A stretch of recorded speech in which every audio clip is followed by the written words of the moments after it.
नमस्कार किसान भाइयों, आज हम चर्चा करने वाले हैं जैसे कि आप खरीदते हो एक पुराना ट्रैक्टर तो उस पर क्या क्या हमें वस्तु देखनी चाहिए खरीदते समय जिससे हमें अधिकतम हानि ना हो। सेकंड हैंड ट्रैक्टर पर अधिकतम तो खैर हानि के लायक बात ही है, क्योंकि पुराना सामान सब कुछ पुराना पुराना रहता है।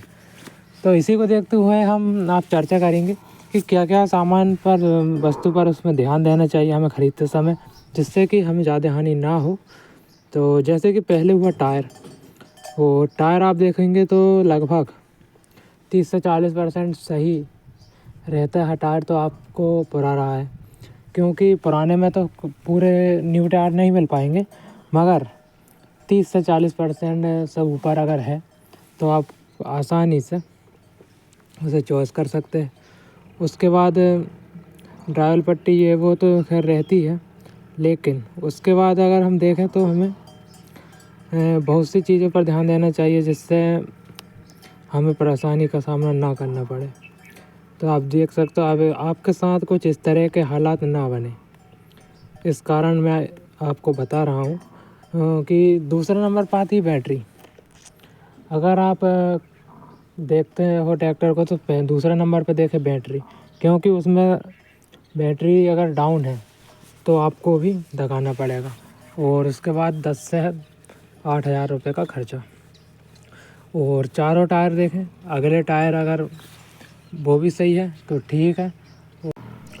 उसके बाद अगर देखें तो इसमें डैमेज, खासकर डैमेज देखें, क्योंकि कुछ ट्रैक्टर एक्सीडेंटल भी होते हैं, कुछ किधर लगे हुए होते हैं, जिससे कुछ वस्तु पर हमें हानि देखने को मिल जाती है।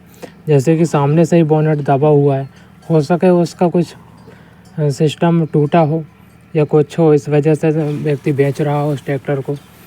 और जैसे कि यहाँ से डैमेज हो जाएगा, यहाँ पे बैटरी या स्टीयरिंग कुछ भी डैमेज हो सकती है। उसके बाद फ़िल्टर देखें, जिसमें ऑयल वगैरह डीजल वगैरह सब सही तरह से काम कर रहे हैं या नहीं।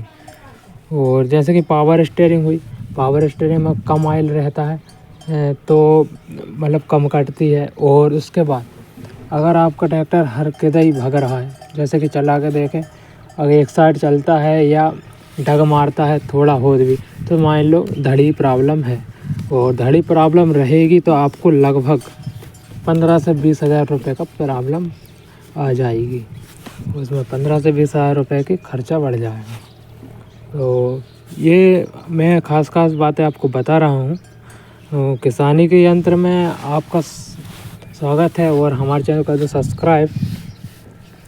और उसके बाद देखा जाए तो इसके लिफ्ट कैपेसिटी देखें, क्योंकि कोई सी ट्रैक्टर के साथ ऐसा होता है कि लिफ्ट कैपेसिटी उसकी अच्छी तरह से काम नहीं कर पाती है। बढ़िया मस्त तो उसको किसी भी यंत्र में अगर आप चेक करते हो तो आसानी से आपको समझ में आ जाएगी कि लिफ्ट कितना काम कर रही है और कितना काम नहीं कर रही है। उसके बाद इंजन को चालू करें, और चालू करते ही थोड़ा सा धुआं देगा। जैसे पुराना ट्रैक्टर है, न्यू भी है, तो थोड़ा हो धुआं तो देता ही है, लेकिन 1-2 मिनट 1-1.5 मिनट से पहले रहेगा वो धुआं। उसके बाद आपको बिल्कुल भी धुआं देखने को नहीं मिलना चाहिए। आप बिल्कुल आरपीएम तान कर देखें, और आरपीएम पूरा तान के देखें, जिससे ट्रैक्टर का वाइब्रेशन और आवाज़ में भी कुछ चेंजेस आपको मिलता है देखने को। तो आप उस हिसाब से उसको मशीन को देख सकते हो, जिससे आपको हानि ना हो। उसके बाद गियर बॉक्स देखें, गियर बॉक्स तो है वैसे सही रहता है, बहुत कम होता है कि कुछ प्रॉब्लम आ जाती है जिससे गियर बॉक्स का फंसना होता है। यानी कि अगर ट्रैक्टर चलाते हो आप तो गियर बॉक्स फंसते हैं। उसके बाद ब्रेक देखें, ब्रेक आपके सही तरह से काम कर रहे हैं नहीं। किसी ट्रैक्टर को ब्रेक में चिपकपन उत्पन्न होता है, जैसे ही ब्रेक लगाते हो चिपकते हैं, और ये कारण होता है ऑयल की कमी से। क्योंकि ज़्यादातर आज न्यू मॉडल के ट्रैक्टरों में ऑयल ब्रेक आ रहे हैं और अगर ऑयल ब्रेक में कम हो जाता है तो चिपकने की संभावना होती है। और उसके बाद हम देखें तो आप उसके बाद आप क्लच प्लेट देखेंगे, क्लच प्लेट गड़बड़ है तो आपको लगभग 15-20 हज़ार रुपये का उसमें भी खर्चा बैठ जाएगा। तो ये थी ट्रैक्टर पुराने की कहावतें और हमारा चाहता जो